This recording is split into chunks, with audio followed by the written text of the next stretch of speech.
Bonjour à tous, je fais cette petite vidéo car j'aimerais faire une mise au point sur certaines critiques que j'ai pu avoir en commentaire, comme quoi j'ai copierai sur la chaîne de Stéphanie Nani. J'ai laissé couler pendant un certain temps sans réagir. Pour moi, la seule arme utile, c'est l'ignorance, car j'ai ma conscience tranquille. Cependant, je trouve que ça va beaucoup trop loin. Vous ne me connaissez point et je ne vous connais point aussi, mais je sais déjà une chose sur vous, vous êtes des personnes fort candides qui se fait manipuler avec facilité. Je m'explique.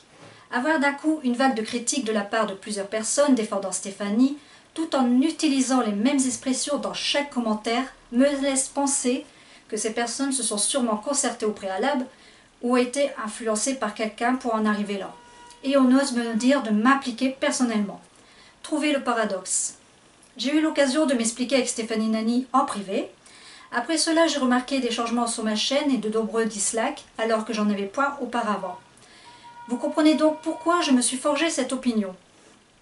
Tout d'abord, le thème de l'ésotérisme rejoint plusieurs sujets fréquents, le paranormal, la divination, donc c'est assez normal de retrouver les mêmes sujets, ce qui veut dire que je n'ai pas besoin d'aller visionner ces vidéos pour créer les mêmes. De plus, pensez-vous sérieusement que Stéphanie a été la première à faire ce genre de vidéos? Réveillez-vous, YouTube est un outil d'expression et de liberté pour certaines personnes comme moi. Je prends plaisir à faire mes vidéos car ce thème est ma passion et je ne vais sûrement pas faire ça pour l'argent. Dans mon cas, je ne monétise pas YouTube. Donc si je souhaite me perfectionner dans mon montage vidéo en m'achetant des logiciels, je suis libre de le faire. De plus, beaucoup de personnes sont dans l'excès. Ces personnes critiquent, mais je pourrais tout aussi bien faire la même chose, la critiquer, lorsqu'elle reprend les mêmes sujets que moi, tout en sachant qu'au début de sa chaîne, elle ne faisait pas de tirage de cartes, ou encore qu'elle plagie sur la chaîne de Cocolou Étoile, avec les personnages qui parlent.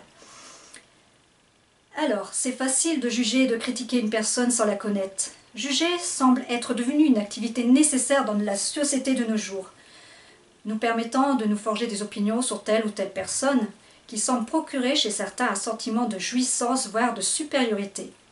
Peut-être serait-il alors préférable de tourner 7 fois sa langue dans sa bouche avant de parler et d'apprendre à connaître avant de juger les autres. Je peux accepter toutes les critiques, si elles sont construites, mais là, ce n'est pas le cas. Donc, si ce que je fais sur ma chaîne ne vous plaît pas, passez votre chemin. Cela ne sert à rien de mettre des commentaires non constructifs dans le but de blesser, cela ne m'atteint point. Heureusement, tout n'est pas noir sur ma chaîne. J'ai le soutien de nombreux abonnés qui, pour la plupart, sont devenus de réels amis, qui me félicitent et m'encouragent pour mon implication personnelle. Je remercie énormément. Sur ce, je crois que j'ai fait le tour, j'ai tout dit. Donc, je vous souhaite une excellente journée.